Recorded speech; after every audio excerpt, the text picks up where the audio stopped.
Hey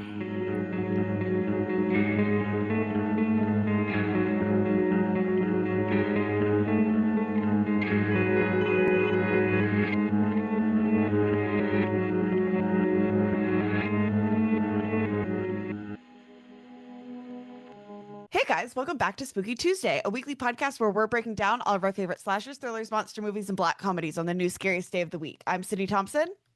I'm Monica Height. And I'm Chelsea Duff. And this week we are three beautiful men.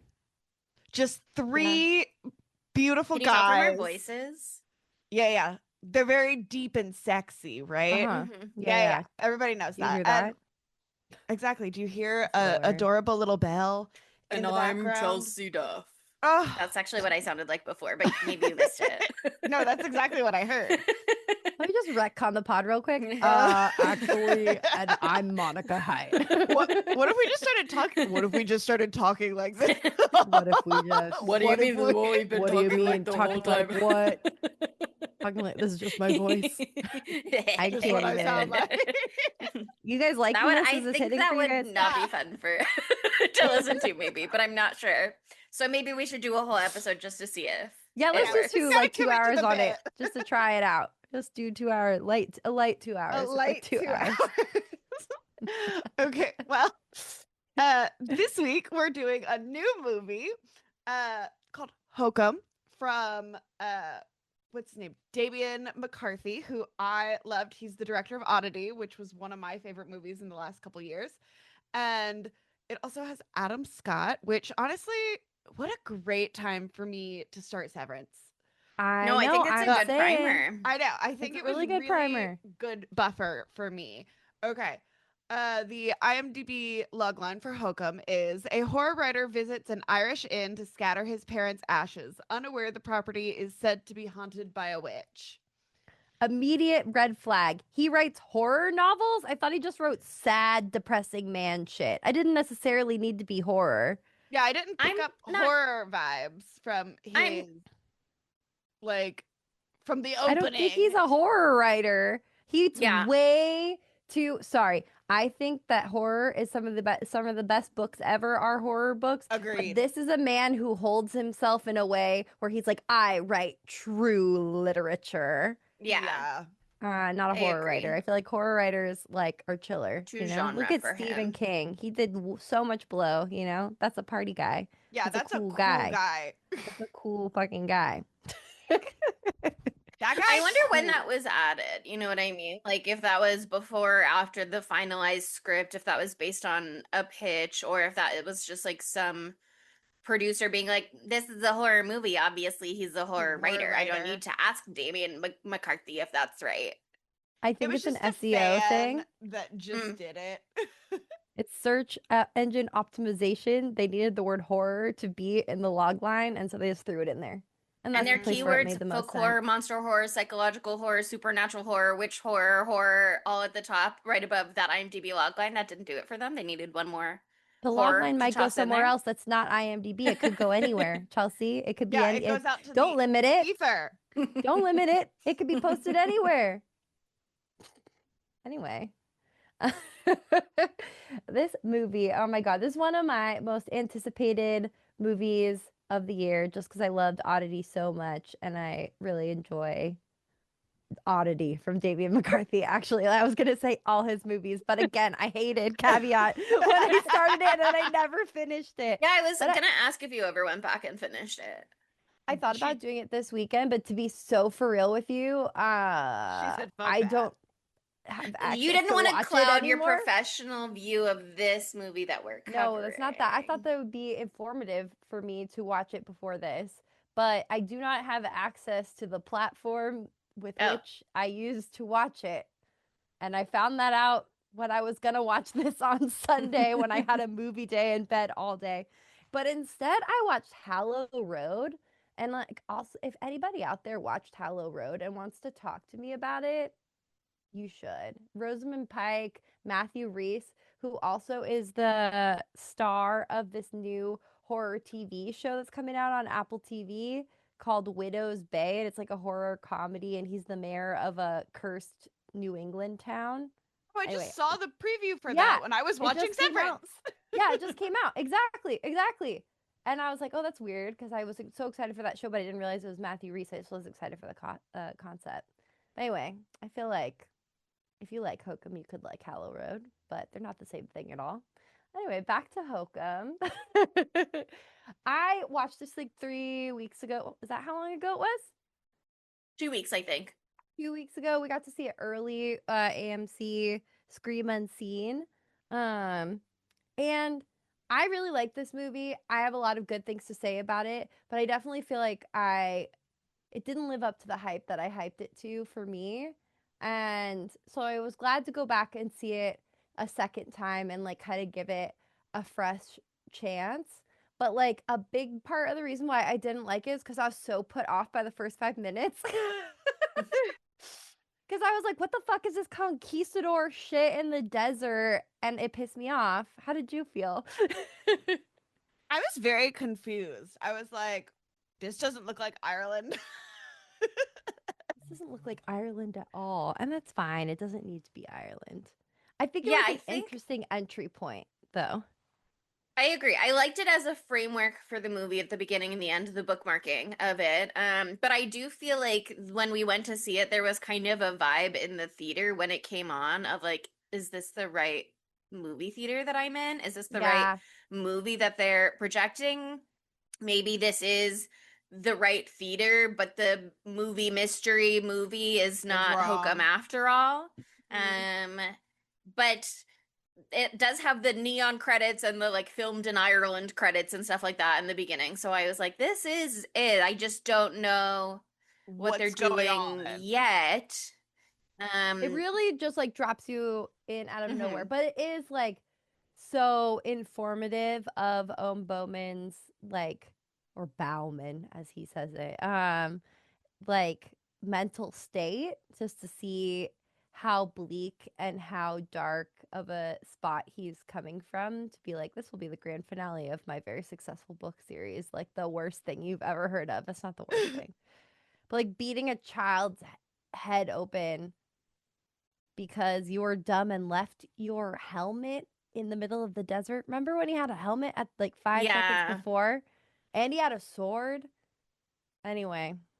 And he must have been the one who pushed the cork too far in. He was. I mean, it could have been, I don't know, like rattling around, who can say, but he must have just like popped that sucker on too far. So that's why if he'd had like a long pinky nail. Yeah, coke nail. If he had a coke nail, yeah. And he should have for the time period, you'd really think, but you'd really think if they were being accurate. Oh man. Yeah, I don't know. I wish I had more time to do more extensive research on this one, but I watched a lot of interviews today on my break at work, and something I thought was really interesting is there were like a lot, like Damian McCarthy wrote this and directed it, but he was having a hard time with this story. It like took him like 2 years to write the story, and he just couldn't get it to like make sense for him. And like the concept in and of itself I think is really good. We'll get into that more. But he said that it didn't really come together until he thought of the Jerry character. And the Jerry character wasn't in it at all before. And he was like, it was much, much bleaker. And I was like, oh my God. Imagine if it was just Owen Bowman fucking about for 2 hours. You would not be rooting for him. People would die. No. Oh my God. That's the thing. We've talked a lot with our patrons on the Discord about this movie.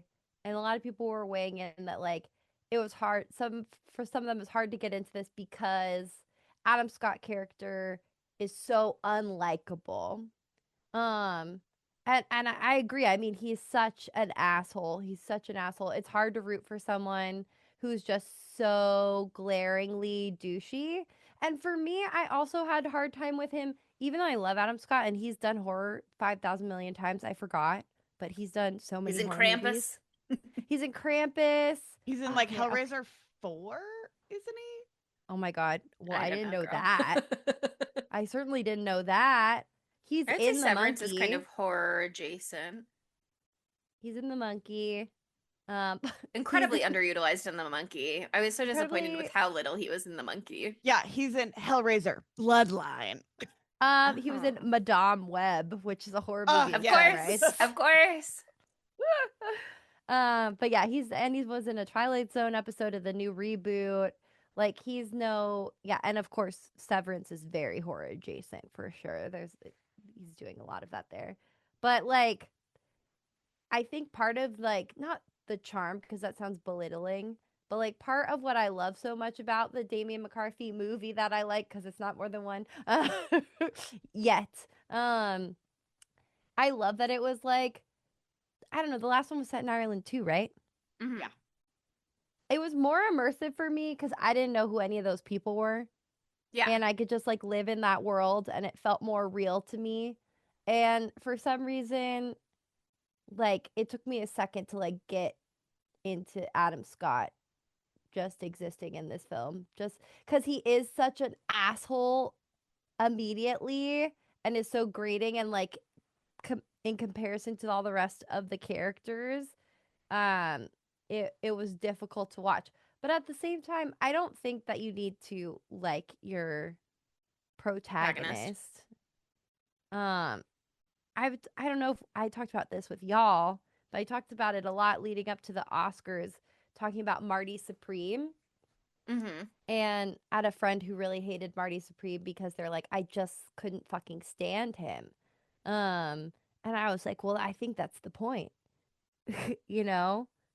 Like, he's not necessarily likable. He's not a good person necessarily. But there are some things you might like about him or whatever. And it's like about grappling with that, you know? So I felt like it reminded me of Marty Supreme in that way. And that's the only way, probably. I could probably think of You a forgot couple about the other ping pong scene reasons. in this movie? Yeah, Because that was really Marty Supreme vibes. I really love the part where Jerry and him had that ping pong tournament went Yeah. on Mhm. psilocybin mushrooms. It's really a bonding moment for them. It was like a key peak turning point in the film. Yeah, that was really Yeah, cool. and it was they, like don't whoever trust. loses has to kiss the donkey. Mm-hmm. The donkey. Yeah. That was a donkey, I guess. Was Yeah, it I not didn't a know it was a bunny? donkey. I didn't know it was a donkey until I Googled Damian McCarthy rabbits just to be like, what is his deal? And then I found an article, and that article was like, it is actually a donkey. And then as soon as they said that, I was like, you know what? I wrote down that its name was Jack the Jackass. So that actually makes a lot of sense. That Now does that Yeah. now that someone else has said it, I see what you mean. But there is so much rabbit imagery in this movie So, of and in course, you all of his assume. movies. Yeah, so it's Yeah. like a very easy jump. And also, like, the part where And you there's, like, no learn that it's snout, Jack you know, the Jackass. tail. Yeah, there's no snout. The nose is very rabbit-like. But I did like the creature design for that. But, like, this was a fun movie to watch it 2 times. Because there are some, like, little details Mhm. that you wouldn't notice. Like, specifically when Ohm is opening up that box where the gun's in there and also all the pictures. There's the T-shirt in the bottom of the box, and it has the drawing of Jack the Jackass, who is yeah. So I was like, oh, what? That's not. That really threw me through a loop watching it today. I was like, Mhm. everything I know about this movie is different now because it's not a bunny. Yeah, I mean, there are a lot of like very subtle touches like that throughout the movie. And one of the things that Damian McCarthy said, and I don't think I read the actual interview or just like a summary of the interview in another article. But once they landed pretty much on it being like one character, one location, you really commit to the set dressing for everywhere. Because if you're doing like Barty Supreme, which has 100,000 locations, you know what I mean? It's like you're playing a little more fast and loose with it. You're using what's already there a lot of the time. Like maybe you have to make it look like the time period in Marty Supreme, but other than that, you know, people aren't looking that closely in the background. Something like this, the location is 75% of the movie. It's like The everything character. is, yeah, everything is like so speaking to the themes that they're addressing. 100%. Yeah. I mean, he does a supremely good job at set dressing and like art Once Marty again. supremely good Marty job. supremely good job. He does, as we say in the industry, a Marty supremely good job. Jesus Christ. I just suddenly we're all wearing orange. Like we're just changing everything. I do have an orange mushroom and I brought as a Whoa, prop. Easter egg. Whoa. Easter egg.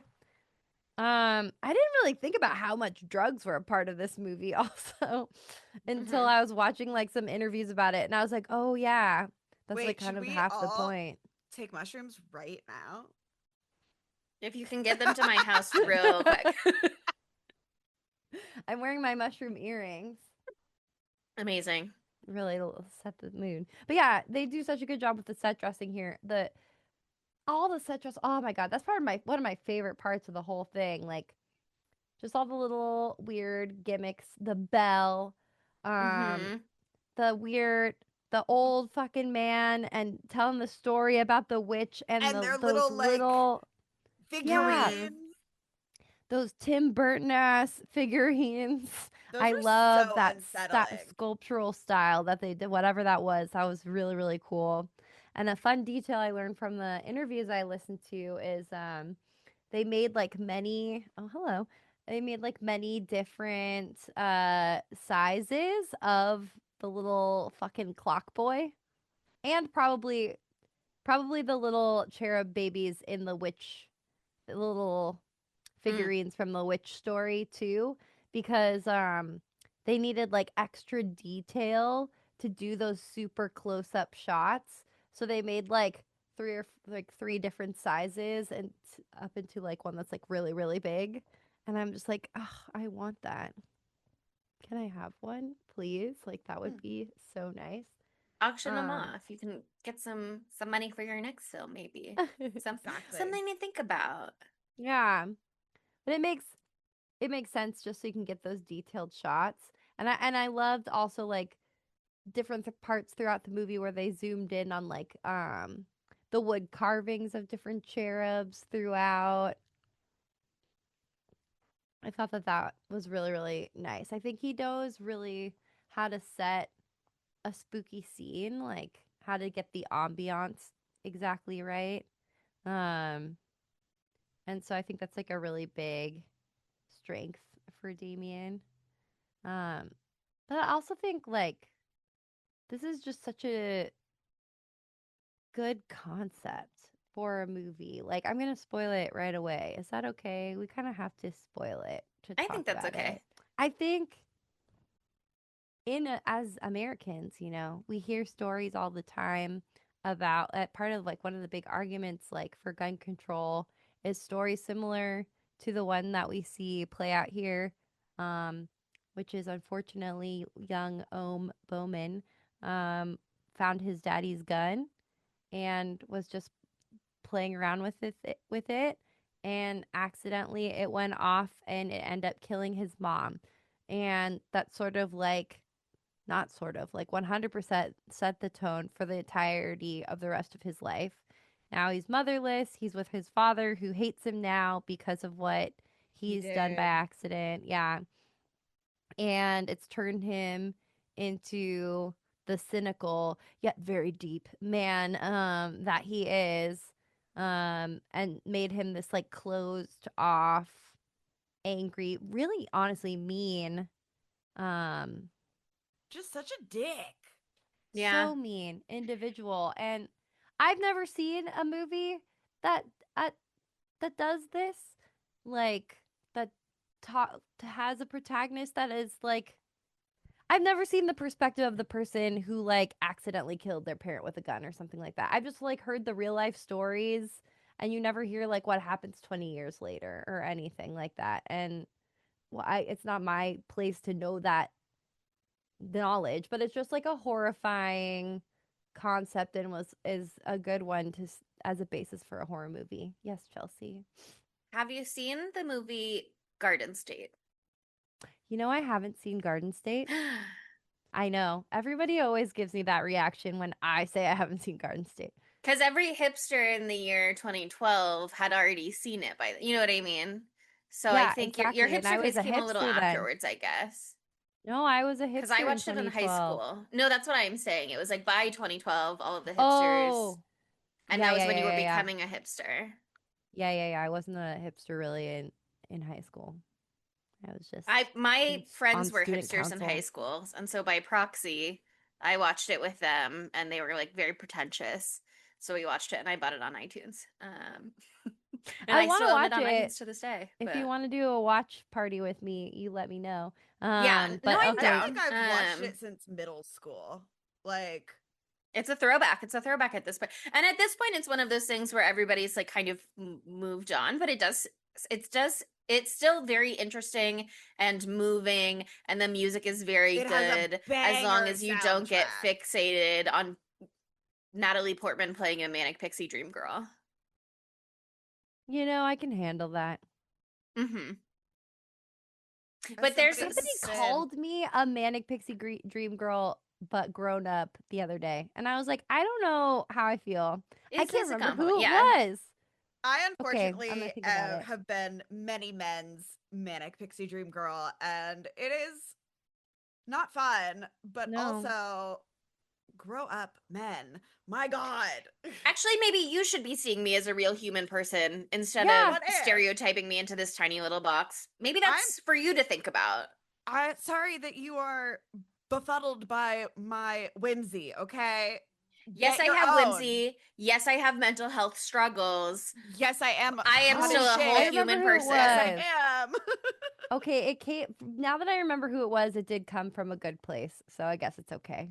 But it Yeah, still there's is a lot something of to different consider. ways to approach the characterizing someone as a manic pixie dream girl. And that's I a much do more have an nuanced innate discussion for another whimsy, time. but no. Anyway, Garden State has similar themes.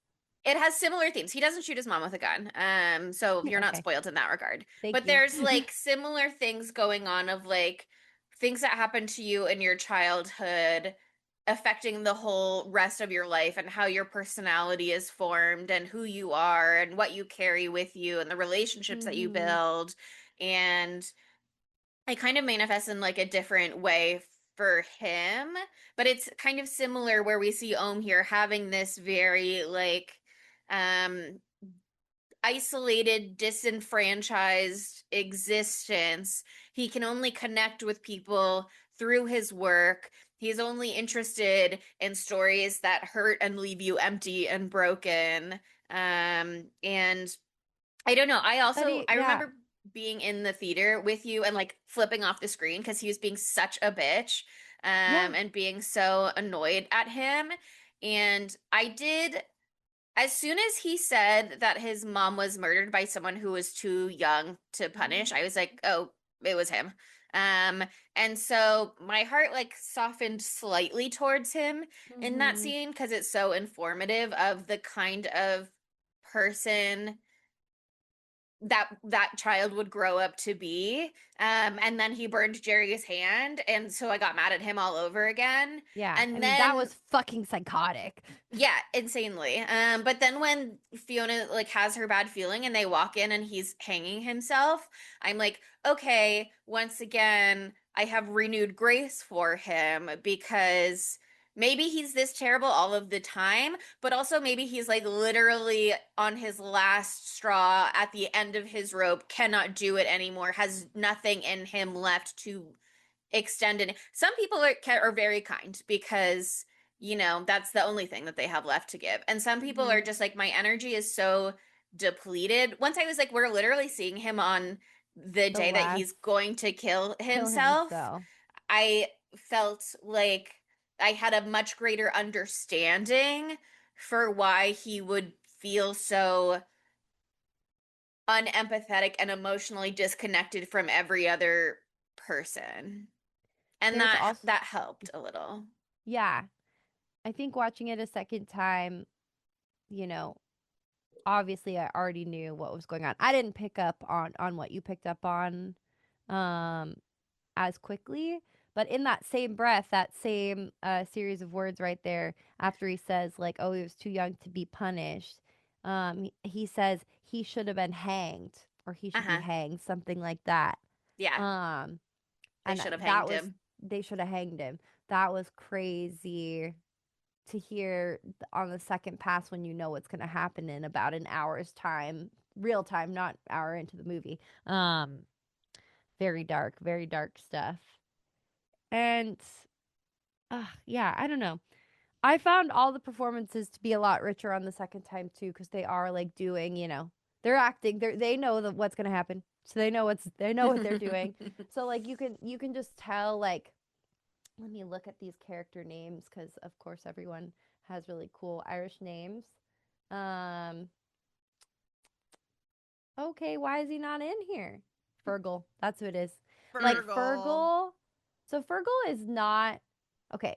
So Mal is the son of the spooky son-in-law. old guy Turing. Oh, he's the son-in-law of the Yeah. spooky. Oh, that makes so much more sense. Of the like spooky Coop or something like that. Is that what his name Cobb. is? Cobb. Cobb. The spooky old grandpa telling the witch story. Which, by the way, when he's telling the witch story and he's like, "What's the other thing that the witch would want to take from little boys?" Was he like talking about their foreskins? Their dicks or something? I was like, "Oh God!" I was like, the second foreskins pass, I was specifically. like, "Okay." I mean, I kind of see why Ohm was like, "Hey, you're saying that weird. out. Stop talking about Yeah. weird dick stuff to kids." You know, that also second pass, I was like, okay, honestly, fair for him to have stepped in because Maybe that was getting really fucking weird. I was gonna say maybe he knew it was a foreskin and he was American and he doesn't have one, and men nowadays are really sensitive about not having their foreskin. Hey, because don't bring up my foreskin. We all know, according to science, that their G-spots actually aren't in their asses. It's actually their foreskin and they've removed it. So men really don't know pleasure. Is that true? That's a new discourse that is going on the internet currently. Oh, I don't think I'd say I'll have to look into that later, but I don't think that I probably You won't. don't want yeah, to. I'm like, I don't think I gotta. It's not my You don't business. want to. I'm not gonna have children, I don't think, and so I'm never gonna have to face this circumcised or don't circumcise. It's not for me to weigh in. Thanks. So glad we brought up this on the phone. Yeah. Anyway. Listen, we're all men. We must. Oh yeah, as a man, Oh, yeah. I Oh, hated yeah. it when my foreskin. As a man.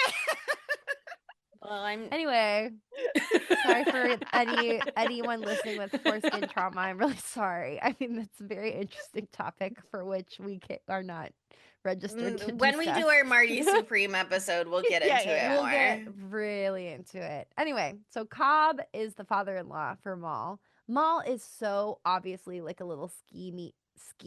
That's not a word. Easy.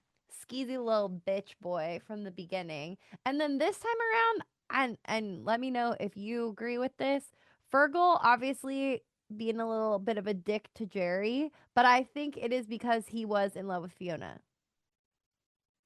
I could see that. I picked up on that this time around because he's like anguished about her disappearance in a way that could also just be like he very much enjoyed his coworker. But I think that he loved her, which leads to a whole nother level of the plot thickening and the drama within this hotel. Oh my God. Give me a movie about that because Fiona was so. I really liked that actress. I thought she was really great. Florence or Desh. No, not sure how to say her last name, but she was really gorgeous. I wish we could have had more of her. Because I just thought she did such a great job of like, her character being like, I'm not taking bullshit from you. Like, even though I'm in a like position where like I'm supposed to be providing you customer service, you don't get to talk to me or talk to my coworkers like that. But then also she could see right through him and see the anguish that he was experiencing. And also, I gotta say, I do think that spoiler alert, I'm gonna say Mal's the dumb bitch, but I think he did do a good job of striking when the iron was hot and in a bad way, and being like, oh, she's just experienced trauma. This would be a great time for her to mysteriously disappear because maybe she's very affected by the trauma she experienced. So that was a smart bitch move, but I do hate him so deeply and passionately, and I guess he probably died the worst way you can die. but I still wish it was worse. Like, I wish I Yeah. could have seen it, you know? Like, I wish I could have seen him get, like, disemboweled, you know? Yeah, I wish the hands could have like torn chunks of him Yeah. more visibly, Just you like know, because that was a little promised in chunk. the speech at the beginning that they would tear chunks, I reach would out of love the to have seen darkness, some pluck out an torn. eye, peel off an ear, Yeah. take other things little boys might not want to lose. Yeah. Alas. But yeah, he had a couple of moments where it was like evil genius thinking a little bit. Like later when Jerry comes back to and he's like, take Bauman's car, drive away, get as far as you can, blah, blah, blah. Like he's gonna pin Bauman's disappearance on him too. As soon as like if anybody comes looking for Bauman, it's gonna be like, first of all, Jerry killed Fiona and then he was hiding. And then if he gets discovered with Bauman's car, or if Bauman's car is discovered and it has Jerry's DNA in it, it's like, oh, he must have hurt him too. Or at the very least, if none of it ever gets discovered, if anybody comes looking, it's like the car has been handled and it's not connected to Mal. It was smart. It's just such a terrifying, it's just such an awful way to kill someone. What Mal did was such a cowardly move, though. Like Yeah. the way, Yes, I wrote coward in my Like, notes too. absolute most coward death or kill I've like ever seen. It's just like, not only is he in the running for dumb bitch, he's just like a little bitch. Mhm. yeah. Like You're gonna my- kill her and you won't even. I mean, we could talk about this a little bit with Over Your Dead Body last week, but it's like if you're gonna kill somebody, there is no sweet, nice way to do it. Like maybe you can rationalize something in your head, but the fact that he's like, I'm not even gonna kill her. I'm just gonna trap her and leave her to starve to death, to dehydrate, to waste away down there instead. So I'm he just gonna doesn't have leave her to trapped to face it die. by a witch. And it's not just he's killing her, he's killing his unborn child also. Like, it's just crazy. It's crazy work. And how terrifying to just put her in like a fucking cement cell, like a cement cage that he knows has a witch in it. I don't think he believes in the witch until the end. Yeah. I think he that's uses why it Cobb because he fucking knows. hates him. Yeah. Yeah. Cobb's like not only is he a little worm, and so I don't believe that he's like man enough for my daughter and my grandchildren, but he doesn't even believe me about the witch when it's like I'm man enough to trap a witch and he doesn't even believe in the witch. That's some bitch shit. Mm-hmm. Ugh. It's crazy to have two such hateable characters in this one movie. But thank God Jerry's there to light the way. Also, just want to say the picture on IMDb for the actor who plays Jerry is David Wilmot. That's his name. When he was young. Ooh, was he hot? Yes. Just saying. He's hot as Jerry too. He's hot as Jerry too. He has a je ne sais quoi. But if you look at that picture, you're going to see why. You're going to see why he has this older man je ne sais quoi, because he had a younger man. Very hot thing happening. I love his teeth. He's got some interesting looks going on. I love a Scroll ginge. Wow. Oh, wait. He's been in a ton of stuff. Anna Karenina. He's in Industry. Oh. He's in Hamnet. I wonder if I watched far enough in Industry to see him. He's in Station 11. I remember him from Station 11. He's in The Crown. He's in my heart forever, is what I'm trying to say. Oh, yeah, he's in no, I remember Fantastic in the Beasts. theater. Great. I remember in the theater being like, Jerry, I love him. We love you, Jerry. Like that guy. I think it was even like, I don't remember if it was before they said that he killed his wife, but even then I was like, he's innocent. He didn't do it. No, I literally remember they'd be like, we think Jerry did it. And I was like, Jerry would never do that. No, Like, he is Would his heart literally is never. pure. Jerry is pure of heart. Jerry would never. This is He's a just conspiracy. out there drinking his goat mushroom milk and his and moonshine. his moonshine His and pinchu or whatever he burying. called it. Yeah, he's burying the goats so they have a nice burial. He's a nice man. He's Yeah. telling us goat lore about how they get high too. You should not look at yourself in the mirror, by the way, if you're on mushrooms. That's Don't like do that. number one thing you shouldn't do. So don't listen to Jerry. That is like you could go crazy. Like don't do that. It's really bad. Avoid all mirrors because mirrors are also spiritual gateways. And you know, Yes. when you're on mushrooms, your third eye is open. You're more susceptible. It's just like Jerry tells us. Well, that's the thing that was so crazy to me watching it the second time. It's obvious the first time, but I'm just like experiencing things when I watch things for the first time. Sometimes I'm not like smart brain on activate, do film analysis. I was just like the movie is here and I'm watching it. But like this time around, it's crazy to me that Jerry wasn't a part of this story at the beginning because like it feels like the drug part of this is such a huge part of the whole fucking thing because like let's look at what the fucking title of this movie is. Title of this movie is Hokum. Were you familiar with that word before? No. I got it from context clues, but I did look it up on Wikipedia.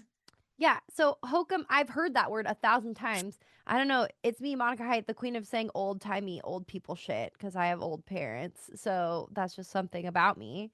But I just like when I saw it in that fucking Blair Witch ass font, I was like, it's an Irish word meaning witch or something like that. I was like thinking it was some like, I don't know, mythology word. But it's not. It's an American slang term. So that's why it's Ohm Bowman who says it out loud in the movie, which is crazy. Love it when they do that. But it means it's an American slang for nonsense, bunkum, or insincere, exaggerated material used to create a quick emotional response. So yeah, it's like hokum. It's like it's nonsense. It's bullshit. Essentially, is what it means. And so like that word in and of itself like kind of represents Ohm, I guess, and his mindset like going in life and going into this journey that he goes on because like he is very matter of fact, very cynical, like just wants to get from point A to point B with no niceties in the meantime, anything like that. And then he meets Jerry and also I guess what's that guy's name? Albie? Mm-hmm. Yeah. We'll find out later. It is Albie. But like he has all of these experiences, but we find out later on in the movie that it like he was having an altered experience during that time because he was drugged the entire time. So it's crazy to me that like Jerry wasn't a part of this. I guess it could have I just don't think it would have hit the same way without like the concept of like third eye being opened from like having drugs like was introduced like as early on as it was because like even with that I still was kind of pissed off at the end when they were like and you were on drugs the whole time. That kind of annoyed me. I don't sorry, that's okay if you didn't feel that way, but it pissed me off. But I just like I can't imagine this without Jerry. So that was just like really shocking to me. Well, did you see in your watching the interviews anything about the original ending for this movie? No, did you? Yes. Originally the ending was that the movie was going to end with him like in the dumbwaiter waiting to maybe go up at the end. And it was going to be a sort of bleak ending. So I can see Descent original ending. Yeah, kind of. I could see you losing the drug aspect of the movie in that sense where it's like if you never come out of the basement, then you never need to meaningfully come to reality. And then you don't need to have the question of like, is it real? Did it happen? Was it just the mushrooms or could I only perceive it because of the mushrooms? Blah, blah, blah, blah, blah. Um, that said, I think there would still be room to have a drug part of the movie without Jerry, because you could still have Albie being pissed enough to slip him something. It's the day before the Halloween party. You know what? Like, there's still space in there if that was like necessary for the narrative structure, even before they found Jerry. I think a lot of what Jerry does for the movie, mushrooms aside, because he is the vehicle for that, in the final cut. But I think the main purpose of Jerry is to humanize Ohm to the audience much sooner. Yeah. Because I think in that same article where I saw Damian McCarthy talking about the ending, he was talking about being really worried in the beginning of the movie of like, how far is too far? How far can you push the audience before they start rooting for a painful death for Ohm instead Yeah. of being able to humanize him at some point for him to win the audience back. And I think it's his interactions with Fiona, yes. Because he is not, I mean, other than that first, what does it look like? And she's like, looks like you don't want to help after all, bitch. After that first thing where she kind of calls him out and he goes, okay, sorry. And then they have their exchange in the bar, and it's like they're just coming from very different perspectives, but he's like speaking to her like a person, which is nice. Because she's one of the only people who's not like fangirling over his work. And so I think the people who like are putting him up on a pedestal, he's like, I'm a piece of shit. Can't you tell you're stupid? So I don't respect you. And then someone who's like, I think you're kind of stupid. He's like, you get it. But with Jerry, they have this sort of like kindness between them. Not that he's being so nicey nice to Jerry, but he's like talking to Jerry like a human person. I think also because of the goat thing. It's like this is someone who is extending kindness to creatures, who is extending kindness to him, who is being curious without overbearing. And it's his like willingness to engage with Jerry even after hearing that Jerry might be a murderer on the run, on hiding. His willingness to like hear Jerry out and be open to whatever this story might be is what I think allows you to see more of Ohm as a person in this world who's having a really hard time as opposed to an unrepentant bitch. Totally. And I mean, his like suicide attempt is pretty early on in the movie too. And then also like, humanizes him because you're like, okay, he's being a cunt because he is feeling immense profound pain, Yeah, it's interesting. I would love to have seen a version of this, the bleak cut too, just because I want Jerry and everything, and Jerry should be with us at all times. But sometimes, like, there's just something about the tone of this that just rubbed me the wrong way at times. Like, I did love the levity aspects of it. I love that shit. I love to laugh. I love to have fun. I was complaining about Bring Her Back because I was like, no smile one time. You dance to Veronica's, you never smile again. You die right after you dance to the Veronicas. God, I forgot about the Veronica's part though until now. And maybe we should cover that movie. No, I can't watch it again. I'll have a panic attack. But like, I don't know. I think the tone of this one threw me off because it is very, very, very different than Oddity. And I'm not wanting it two movies the same, But I was expecting, I don't know. The tone was just different. I didn't know how to feel. I really can't put my finger on it, which is so frustrating. My whole point of doing this podcast is I'm supposed to put my finger on things, But sometimes we're not done yet. And no, sometimes I know. there's Maybe just art that you can't put your finger on.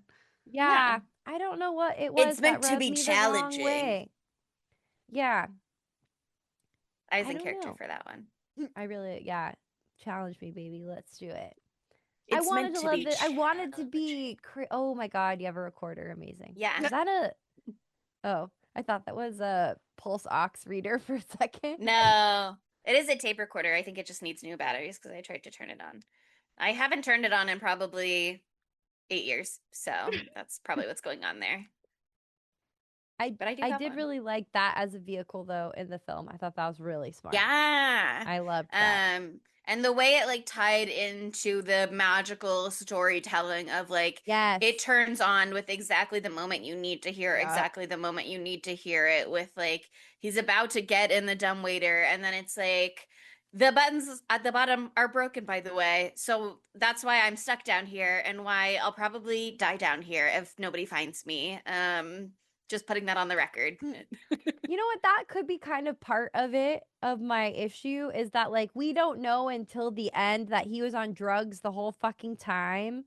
And so then when like weird things like that happen, like obviously there's a witch, so there's crazy stuff going on, but like some of that was annoying to me where it was just like, oh, and it just came on and they told you exactly what it was, just like felt convenient. But then like in hindsight, when you know that he's like on drugs and nothing was real, then I'm like, okay, I guess that makes more sense. But then at the same time, it pisses me off because it was like, oh, he was on drugs. Was it all real? Was it not all real? Sometimes the like, it never happened after all trope thing is But annoying. I do think it all happened though. But what were yeah. you gonna say? Yeah, that is what I was gonna say is I don't think it's a none of it really happened. I really do subscribe to Jerry's philosophy here of like it does happen. It's kind of like just a few episodes ago in Mother Mary when they were Mhm. talking about the ghost. It's like, was it a real ghost? If someone else was in the room, would they have seen the ghost? Was the ghost personal to me and I'm the only one that could have possibly perceived it in that moment? Does that make it a ghost? I think it's kind of a similar concept with the caveat that in this movie it is really a ghost. In that, like Jerry's, it's like when they're talking about his wife and he's saying like, oh, it's not when he's talking about his wife, that's later. When he's talking about Fiona and Jerry is saying, I was in there, I heard the bell ring, and it was her, and she was pointing up at the bell for the honeymoon suite. She was And he's like like, this. beep. Yeah. In that moment, and then Ohm is like, were you on your mushrooms at the time? And he's like, yeah. And he's That's like, how I talk to okay, them. yeah, that's how it works, girl. That's the only way that your mind is open enough to be receiving what is there, what is real, but what is kind of separate from our modern perception of the world. Yeah. Um, Because we see that all this stuff has been around the entire film. All these like mhm. supernatural elements, not the witch necessarily. That is only happens in Ireland, of course. But like the ghost of his mother is with him back in America too, and he has a light perception of it, but he can't Lock in. engage with her because of his mindset and his curmudgeonly energy and baby back bitch vibes, like he wasn't open to facing not that demon but that specter of his mother until his mind was open and he had been broken down in so many ways. He had to learn a few lessons He before was he could get to chained. that space. Yeah. Well, I also think it's so interesting the way that we see his mother throughout the movie because in the beginning, when he's writing his bleak ass cruelty runs the world, only killers end up on top book, um, it's like he sees this silhouetted figure on the stairs as though his mommy is coming home from work. And then we see the scary face behind him when he adjusts the light. And it is a good scare that she looks so like kind of fucked up gross. But I also feel like he can't perceive it at that time, but what he's being haunted by in that moment is like the death of his mother. It's like a decomposing figure of Mm-hmm. his mother. And then when Mm-hmm. we see her later after he's taken the magic mushroom drink and he's in the room, she looks more and more human the more we see of her. It's like the real spirit of his mother is like coming through from death, getting as close as she can to life until she's able to like finally speak to him in that moment and say like, I understand, I forgive you, you were a child, but like they don't do that full blah blah blah blah blah exactly. But he's like, it's an accident. It's an accident. And she's like, I know. And she can finally tell him with her words in that moment. It's like she's marching closer to being able to talk to him from the first time that we see her ghost in the film. And the closer she gets, the more like his real mother she becomes, as opposed to being haunted by the death of her and what that did to him, as opposed to talking to like his real mommy. Yeah, no, I thought that was really beautiful. I thought that moment at the end was really beautiful. And I did really want to dress up as the mommy today, but I didn't want to wear a wig. And so I didn't do Valid. it. I thought you would do Fiona. I wanted to do Fiona too, but I didn't want to figure out how to do bunny ears, which it was a bunny. She was a bunny. She was a bunny. So that would have been She's okay. also in like a cute little tie and vest. That's true. I thought you knew were gonna, where But you pull look up so Adam's hot, bellboy sexy. costume Yeah. and been Albie, but no. Does Adam have a bellboy costume? No, but I do have this. Wait. Hold on. I was gonna say, wait. Oh, I fell down. Oh yeah. Oh yeah, I remember this costume. Yeah, like Adam and I's like very first Halloween Mhm. costume together. We were 0 and I can't remember her character's name. Saoirse Ronan's character from Grand Budapest Hotel. Yeah. We What I slid that thought you shit were down. What I thought you were getting just out of frame for a second there was your sailor hat that you wore last episode on Over Your Dead Body. No, 2 episodes ago on Over Your Dead Body. I kept saying I've lost track of time. I Time is thought not real for that. us. To be like Albie Well, ice cream at the end. Well, okay, I have Albie's ice cream hat is like a 1940s like war hat. What uniform? Army uniform hat. Mm-hmm. So I have one of those that I wore on our episode. Oh God, the hunger episode. But it's navy blue, so it wouldn't hit. It wouldn't hit right. Anyway, I also what a was closet making, you have. girl. It's not good. Look at behind me right now. You see how I just fell down? Coming back over here, it's not good in here right now. Having It's bad in props here is right exhausting. now. I had a costume job 2 weeks ago, and I had to take my whole closet out and use it for the shoot. And the whole closet is still out. It's not good, but I'm fixing it tomorrow. Okay, but look at Daphne in the drawer. I know, Isaac. She's so cute right now. Okay, wait, Daphne. question, because you talked about the hat being a 40s period piece item, sort of, and because we were talking about the mommy's costume, she struck me as very 60s Agreed. in a way where there was a moment in the middle of the film where I was like, does this movie Sneaky take place way earlier in time and we just never acknowledge that there's no modern, like they tuck away all modern technology, and so actually this movie takes place in the 90s or early aughts or something, and so he could have been a child in the 60s. And I was like, what was he writing on in the beginning? Could it have been a typewriter and I didn't notice, and we were looking at a piece of paper that said epilogue? And then he pulled out his laptop at the end in the hospital, and I was like, never mind. Yeah, I feel you though. I loved the lack of technology. Yeah, if he had a cell phone up there, right? Or if Fiona the had movie had a would've cell been phone, over. Yeah, I guess you could have been like, exactly. "There's no service in the basement," but Also, like, he probably, if he's a smart bitch at all, I have to adjust my hair for this. He does seem like the kind of character who would not have a cell phone, though. I'll say that for him. Right. Who, Ohm? Yeah, he's like, I don't want people to be able to contact me. That He's makes like, sense to me. I hate this, actually. Or he would have like a weird flip phone.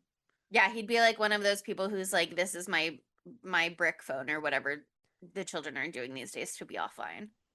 You know, that shit doesn't bother me when, like, inexplicably they don't have cell phones. I'm like, you know what? Bring me back to the days when something bad could really happen to you, you know? I'm kidding. Mhm. Bad things can still happen to you today.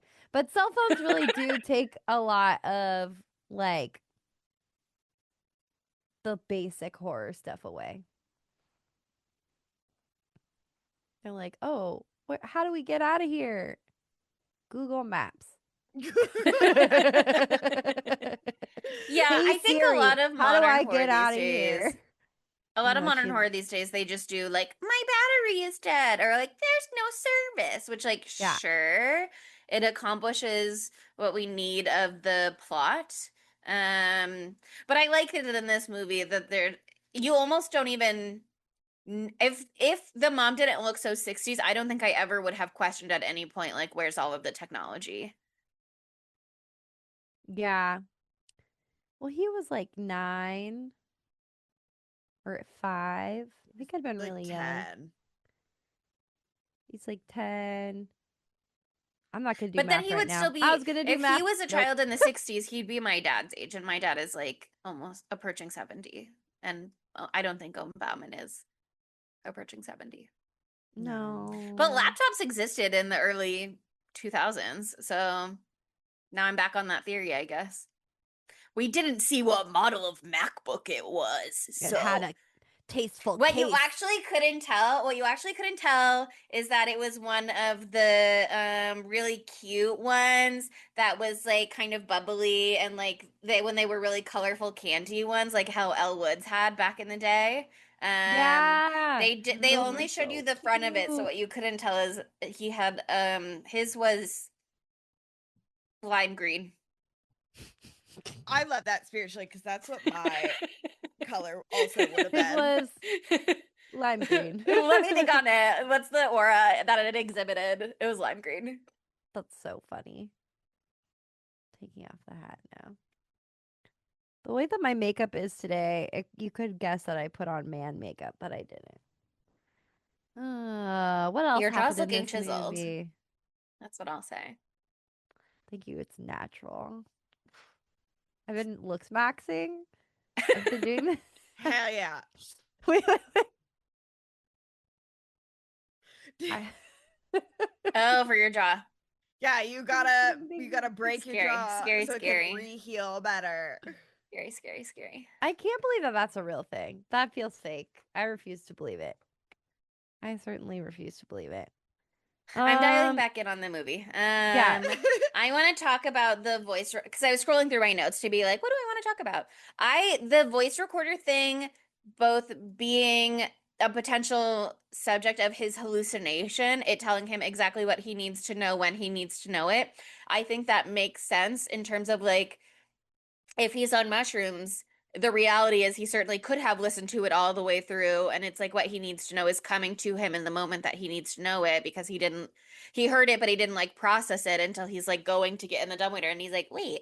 I also think it, like we were talking about with the, is it all real, did it all really happen, it could be that Fiona's spirit, just like she was dinging the bell and being like, she's there in the moment to like fast forward the tape to what he needs, to present him with the information that he needs. And I also just think it's a really interesting device because the reason that she had the bad feeling, that something was really wrong, to the degree that she pushed Albie to unlock the door, even though he was in his locked room in the hotel, do not disturb sign on, drank himself into a stupor in the bar below, is like he left his tape recorder behind and he left the photo of his mother behind.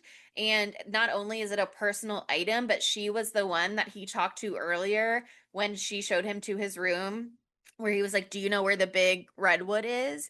And so it's like, this is the photo of my mother smiling on her honeymoon, taken by my father, who loved her a few years before she died and my life went to shit. Like, that he left that behind is such an obvious clue, in the sense that like something is really not okay with this person, even if it's like he's so drunk that he left it behind. It's makes sense that she's like, I need to investigate this, I need to return this to him, something is not okay here, and that she would hold on to it later, that it would be something that she's still just like kind of toying with, because Mal is the one who's like, I thought you were going to bring that back to the hospital, and she's kind of just still holding on to it, which works to show that like she's still troubled by what has happened, but it allows it also to be in the scene with her. And she also has one of those little figurines from the ghost story telling from Mr. Cobb to the Yeah. children in the beginning, which I thought was super interesting because one of my other discussion questions that I answered as I continued to watch the movie for the second time was what is the deal with all of the hanging trinkets? Like, what is the purpose? There are so many things in this movie It's the witch They're story. just right. It's cutesy. like, is this kind of just like spooky for the audience? What's going on? I think those are the items that the witch is taking off Yeah. of people who come down there, and that's kind of like her treasure trove. Yeah. Which is why it's kind of interesting to me. This leads me to another one of my discussion questions is like, does the witch only take boys and men? Is there something to that lore for the witch? Because they find Jerry's body, they find Fiona's body, they don't find Mal's body. So Mal is the one who's dragged off into hell. Fiona is left down there to die perfectly within reach of the witch. We don't see that there's like a chalk circle around. It's not in the dumbwaiter as far as we can tell, so it's not like she protected herself from the witch and that was what saved her from getting got by the witch.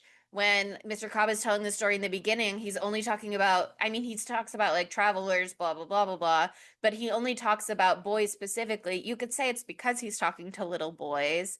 But I think there's potentially something to the idea that the witch is not interested in dragging women to hell in the same way.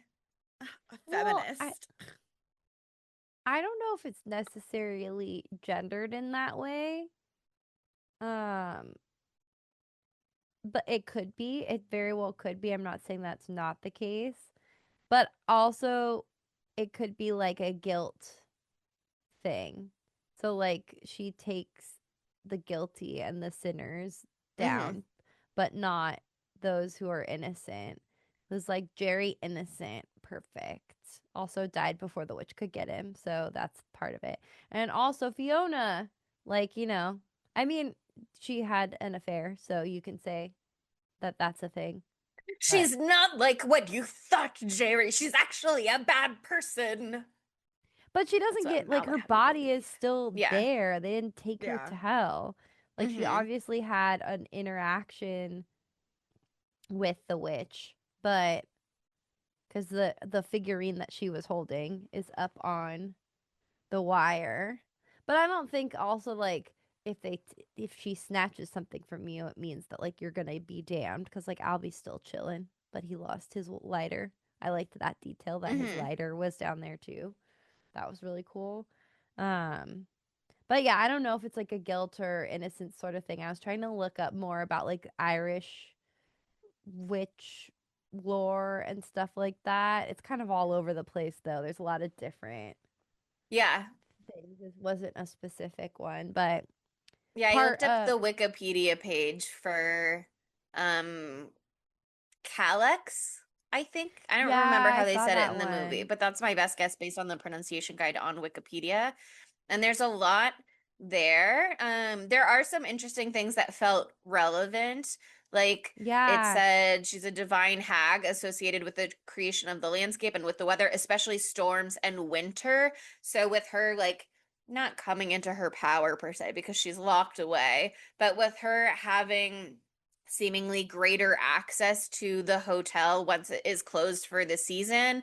Maybe they closed for the season because she's associated with winter. I mean, they could close for the season for whatever reasons, people blah blah blah blah blah.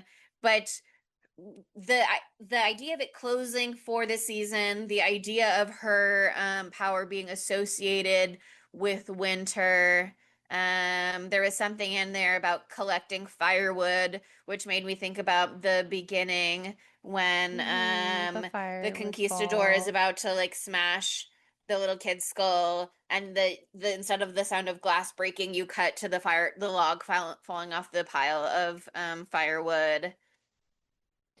And there's something else I read about that Irish witch Calich, no one knows. only an Irish person could say. But they apparently are the most powerful, like you said, in the winter, but like starting at Samhain and going until Beltane. And when does this take place? Like, when does this start? The night before Halloween, which is Fiona goes Samhain. missing, Fiona quote goes unquote, missing on on Halloween Halloween's night. night. Which I love that set dressing, by the way, the like spooky half-dead jack-o'-lantern pumpkins all over everything at the beginning. I just thought that looked gorgeous. It was really nice. What's Something the else on the timeline for this movie? Like, I think it's like 3 weeks. Yeah, like, is he in the hospital for like a really long Yeah, a time? couple of Just weeks. a couple of weeks. I think it's like December. They're starting with like the December maybe. Yeah, I would say probably like end of November, early December is when they're closing on up. So he's in the hospital like the entire month of November, basically. Ish, yeah. I would estimate, yeah. But something else on the Calyx Wikipedia page, it says she's also associated with horned beasts or cattle, which made me think about the goats being so present in this movie, and the goats being goats. Interesting, something to think about. The goats being so like, and what about that? Present and such a nuance around the hotel, and how they are also associated with the mushrooms, and tripping balls and deepening their trip by looking in their eyes and their reflections, etc. Yeah. So along with that, in again these interviews I was listening to with Damian and Adam Scott, they were talking about Irish folklore and how that was influential to the film. And the two things that they mentioned were, yes, the witches, but the other thing that was big in this movie was the concept of the banshee. And so banshee is like a malevolent spirit of a woman who outlived her children and would steal others out of grief or malice. But also like they were known by like their banshee's wail. So like that's kind of more of what, like, sort of like the stealing children thing is obviously part of like that first story that Cobb is telling to the little boys. So there's influence there. But also like throughout the film, you can hear these like they do this amazing sound design where you hear these strange noises in the forest and these strange groans in the hotel that sound sort of like a woman groaning or screaming. And some of them are definitely like foxes screaming in the forest, because foxes sound crazy. Did you know that? They sound really crazy. I've heard that song. Ugh, don't. I like to not get that stuck in my head again. Thank you. But yeah, so like all those ominous screamings were like when you hear the scream of the banshee, it's a tiding of like misfortune and death coming soon. And so those sounds throughout are like, oh god, I thought of a fancy word and then it left me. Portent of death, is that a thing? Yeah. Yep, there we go. I remember. They're omens. They're omens. I really loved the sound design in this. I thought it was really crazy good. Like, there's so much, like when he's like stuck up there. There were parts of him being stuck up there that bothered me where I was like, break the glass of the window. Break the glass of the window. That's an idea. The window's right there. Figure that out. But it's okay. He was high on mushrooms, and so it was hard for him to do that. And that's fair. But I think that those is hysterical. Like, fuck you, Damian McCarthy. Of course you put poopy bathtub and he falls in the poopy bathtub. You gotta do it. And also, I remember us both going at that scene in the theater. I've had to deal with a water intrusion in a bathtub like that. It gets rank stank, nasty sauce, like destroys the whole. We had to replace the tub. Like, it was the exact thing. Because there can be like a slow drip. And then if you don't go in there for like a really long time, then it just fills up and fills up, becomes stagnant. Just, oh my God. Anyway, it gave me war flashbacks to like a horrible experience in real life. And I was like, oh no, that's really bad. He's going to get really sick after that. Oh man. That's actually the real reason he's in the hospital at the end. Yeah. Also, king of drawing really slow circles. Like, really, he's slow at it. He was drawing His a big hand's circle though. shaky. He's on mushrooms. It's hard. He's scared. True. It was a He did a really good job for a guy on circular mushrooms. circle. Yeah. I was like, is this guy insane? Because isn't it the thing, like, if you draw a perfect circle, that means you're insane? I was like, those are looking pretty good. He's got a I protractor. don't know that I've That's heard a thing. that. That's like it's like a fake thing. It's like if you could draw a perfect circle, you're insane. I'm gonna Google it. It's a thing. It's not Okay. true because you can't. Something I was trying to see at the end and I couldn't quite I didn't catch it, or I'm not remembering clearly. When he's in the basement at the end and he's in the chains and Mal is also in the chains and being dragged away. Was his chalk circle like unfinished? Like he didn't Yeah, he wasn't didn't able finish to it. Okay. You can see that in there. You can see because he just started it and she was right there right away. That I love that detail too. It's like almost there. There's like this much he didn't get to. Yeah. He's The just way sitting he there was just sullen. sitting there made me that was what made me unsure, but then obviously he's in chains, but he doesn't get dragged, but it's because he files through. Because they Yeah. left the file that was used to cut him down with his belongings. Fucked up.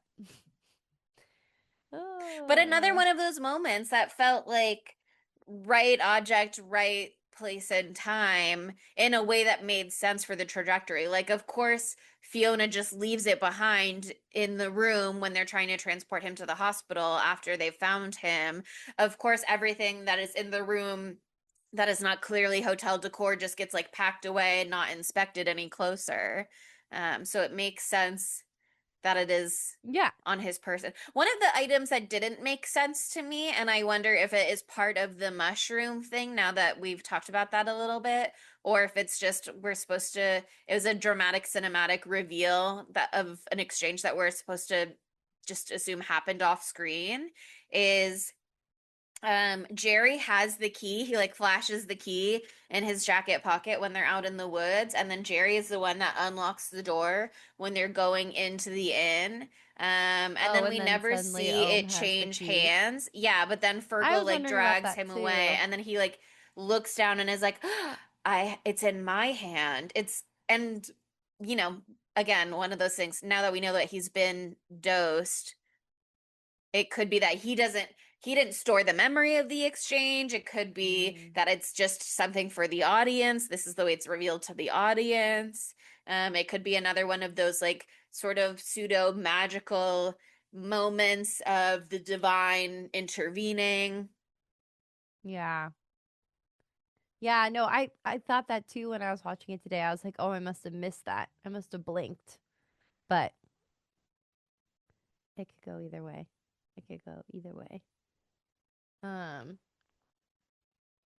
I loved the way that the witch looked and the way that the witch moved, and I liked that she was like a classic looking witch. Like that was another thing that was discussed in the interviews I listened to. He's like he wanted her to look like a very like classic idea of what a witch looks like, but again, inspired by mushrooms. So like her little hat is kind of like a mushroom shape. He was saying there's like mushroom something with her hair.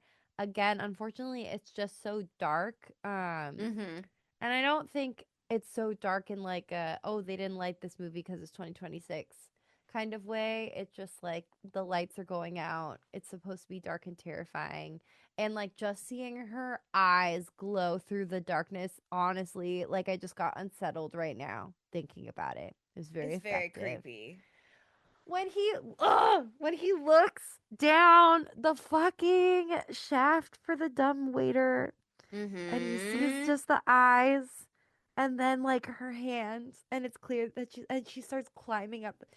God, I could throw up. It was so unsettling. I was like rolling around in my chair. The poor guy next to me today. That part really freaked me out. And like by the time we get to the witch, there's like a lot of stuff going on also that like I don't know. I kind of forgot about the witch. And then when Yeah, the because witch was the like, spooky donkey is taking up all of your attention also, with poking his little head through the curtains. right? And I was just like, oh fuck, there's a witch too. Yeah. I was like, And what Not is only is going he being on? left for dead as well, but there I is was now like, a witch hunting him. well, but it was like, okay, he's being haunted by his mom. Not only Mhm. is he haunted by the traumas of his past, but Yes. also there's But a now, witch. but there's a witch. And he's being hunted in real life by Mal. He's being hunted by his dead mother, uh, and a witch. And Fiona is kind of being creepy too, a little bit. Yeah, when she disappeared for a while. She disappeared for a little bit, Where'd she and then go, like man? in the end, you like hear her. Yeah, That when was she so calls cool. for I Fergal. didn't Yeah. notice that the first time I watched this movie. Two things that I loved that I like definitely saw the first time, but like again, brain not on. When after he escaped from the witch, she closed her eyes. Like it cut away from her, cut to him, cut back to her. Her eyes are closed. It's like she's at peace because the man who killed her has been sent to hell.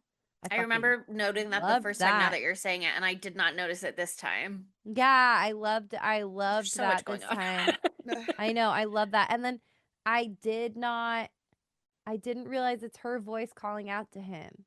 I know that was I was pretty sure it was her because Yeah, I I thought it didn't was think her it would too. be her mom, but that was my question. I was like, it's a feminine voice. It's either No, it's Fiona or her. his mom. But I think it makes sense that it's Fiona. This is Fiona, her because she domain. knows Fergal. Mm-hmm. Yeah. And and she just keeps saving him, you know? Like she She saved him from saved the him She that suicide. cuts one him time. down. She And says, "Don't go now down to the dumbwaiter before you've rigged up the clock to have the little boy strike the button at the hour's time." but I like Which to is so think smart. I love that. that's so smart. I like to think that it's her being like, bitch, don't make this have all been for nothing. You better fucking survive. I got traumatized to keep you alive, and then I died the next day, or probably a little later than that, but still. I was like, it feels like in character for her to go out of her way, but it's because she's like, come on, I'm not taking your bullshit. I never had, and I never will. Don't lay down and give up, you little bitch. Hello, Exactly. I'm All that calling we've been Fergal. through. Yeah. Yeah, that's what it felt like to me. And I was like, yes, queen.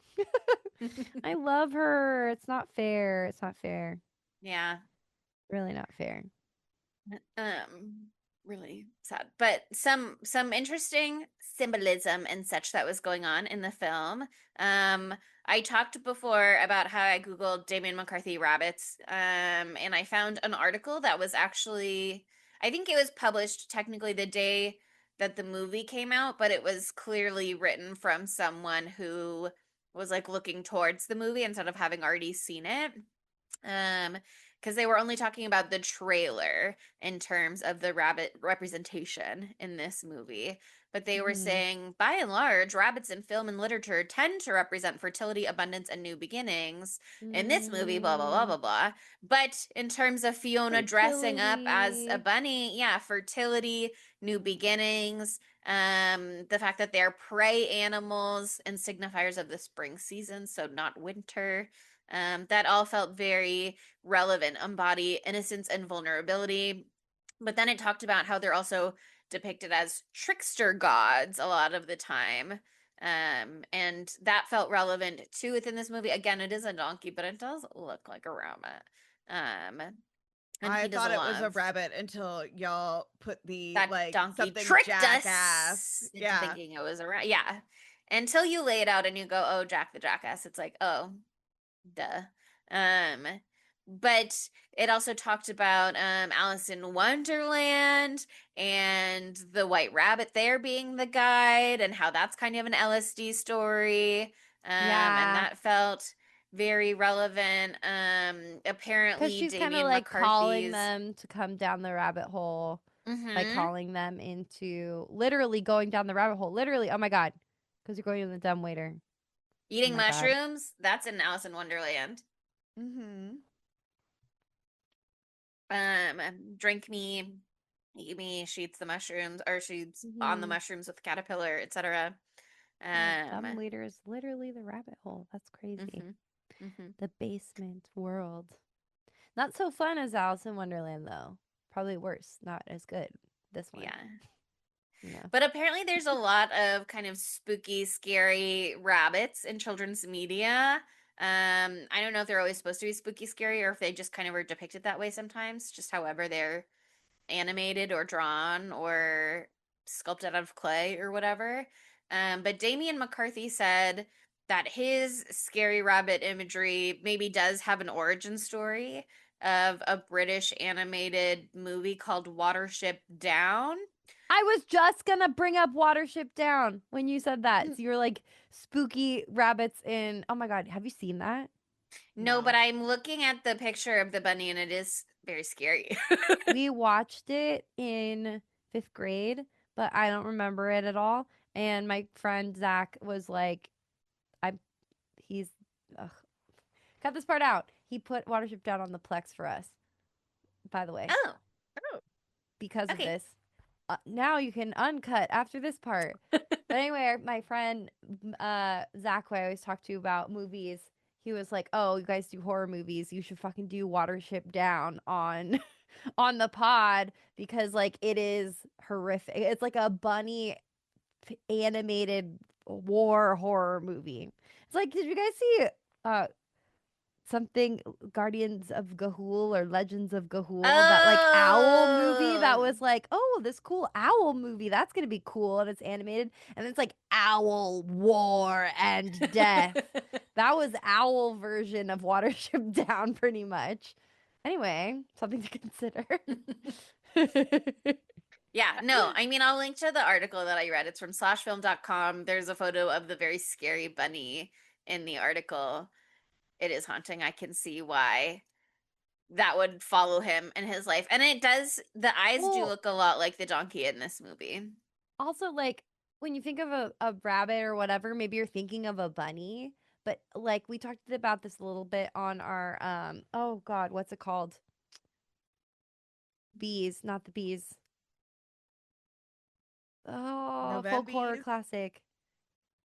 No, not the bees, not the bees. Oh, Wicker Man. Oh, Wicker Man. How to Get Married, Wicker Man, but the OG Wicker Man, not the Nicolas Cage one. Sorry, that's the more quotable one. In the Wicker Man, they have all that stuff about the hair, and if you just like look at a hair, Yeah. it's fucking terrifying. Like that's the liminal trickster figure. There's something like weirdly human about their eyes. They're so big. They're so unsettling to see. I don't know where I was recently where they had hairs everywhere, and I was just like, you can miss me with that. Thank you. They're terrifying. So there's a lot there. Lot of spooky odor. Anyway. Another moment that I thought was smart, because I do think he's very smart.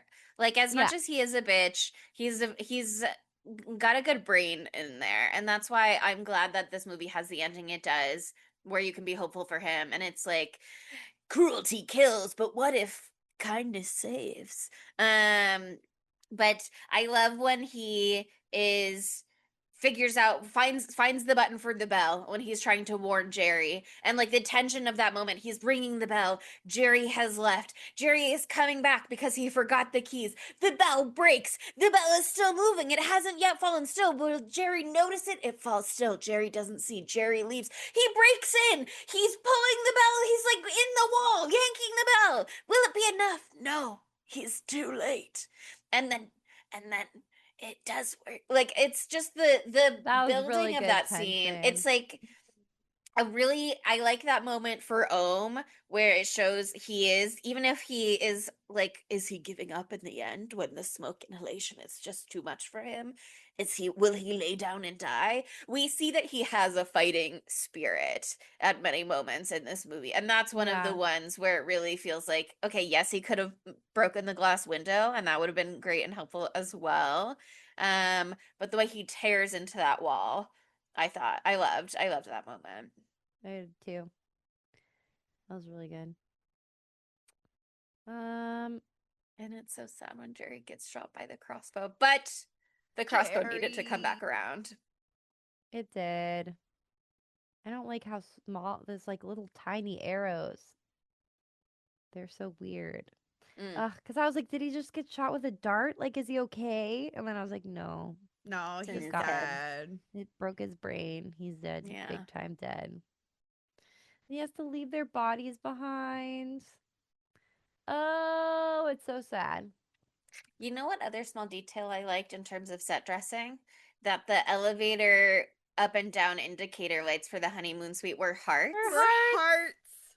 I will say I did find it a little confusing at first because I was like, the upside down heart means they're going down, but surely the honeymoon suite is not in the basement. And then I realized it's the bottom of the heart pointing up is what they were doing. And I was like, okay, I guess that makes sense. It's part heart, mostly arrow. I want to know how there was just that one elevator to be able to like go in and out of a room. How is that not a fire hazard? As we I think this inn is like, perhaps old stairs. enough that His grandfather did. Yes. And also I don't even know that their restrictions are the same in Ireland as they would be here. True. But the hotel does get caught on fire on purpose. Yeah. So they need a way But they said, out. don't worry, we have a relevant. dumbwaiter to the basement for the emergency exit. Oh no, we've walled off the basement. All right. Oh no. Just die, I guess. Yeah, just die if you could. That'd be cool. Don't worry, there's a witch down there. She'll make it easy for you. Don't worry, the fire won't even get you. We've thought of everything. There's a witch down there. She's going to eat your soul. So good. Okay, in terms of the ending, I agree that it is a little heavy-handed that when he's like, I dosed you, by the way, it's like, think back to what Jerry said in the forest. Remember how Jerry said, that's the only way you can see. Like, I don't know that they necessarily... Monica and I talked about this after we saw the movie the first time. And I kind of rationalized it by being like, well, but it's not so much a reminder for the audience as it felt like it was like, oh, I'm thinking back to that moment and reflecting on it. So I'll give it a pass. But then on the second time, I was kind of like, I don't know. I kind of feel like looking down at the bruises on his wrist from the chains, would that have been enough? Was it like too much that they also like threw that line in? I'm not sure what I think. I mean, Yeah. I don't mind like the seeing hey, you were Jerry just the whole again. time, but yeah, it was nice to flash back to Jerry. Yeah, I was saying what I was saying to Chelsea when I brought that up after the first time we saw it. I was like, oh, is this the iPad kid thing? Where they're like, oh, we know you weren't paying attention, so let me just remind you of this thing that Jerry said like 2 hours ago. The movie is less than 2 hours. I'm sorry, I keep making it seem like it's really long. It's a nice, easy 147, 1 hour 47, which is good. But yeah, I don't know. I was happy to see Jerry again. This time around, I was like, Jerry. So it didn't piss me off as much second watch. This movie But did feel very long, like way longer than an hour. It's runtime. 40 minutes. Yeah. It did feel longer than it. It did feel longer than its runtime for me. I liked it so much though that I was like happy to sit with it. And I wish I don't know what it was for me. I still liked it. I still think it's like good, but like yeah, I didn't think it was great for me. We'll get there. Sure. I was so jazzed. I mean, we're almost to our segment, so I'll hold off on some of this. But I was so jazzed on it the first time around, and I just find it so rich with detail on a second watch as well. And I just think there's so much there that is really interesting because at the beginning of the movie, in the conquistador scene, because we go back to the conquistador at the very end, you see the ring that they find in the desert that signifies to them that they are close to the treasure. And then it is like paralleled with, intercut with the ring on his table from his glass of whiskey that it leaves because he's not using a coaster. And it's like, this is the cruel version of this story. He's drinking, he's at the bottom of his glass. There's nothing left. He's destroying the wood, blah, blah, blah. They're trapped in the cycle of blah blah blah.